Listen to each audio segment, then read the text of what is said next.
si ato breshërit, njërin e kishte qitur aty mbuluar kokën dhe i cili i duke i vetja si Chuck Norris dhe që po qëllonte kryeministrin, një gjë bajate që se bëni dhe sikur kjo është një shprehje e gjithë urrëties, ndërkohë që nuk ishte as gazetar aty që nuk e dinte që ka i grupi aty në mes.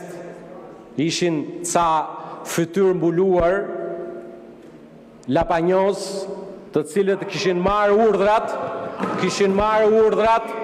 për të goditur institucionet. Dhe këta lapanyozët duhet përplasen, duhet përballen me drejtësinë. Këta nuk ka as parti politike që i merr në mbrojtje, sepse zotrote dhe kushdo tjetër që i ushqen ata me para, për të goditur institucionet duhet mbash përgjegjësi. Dhe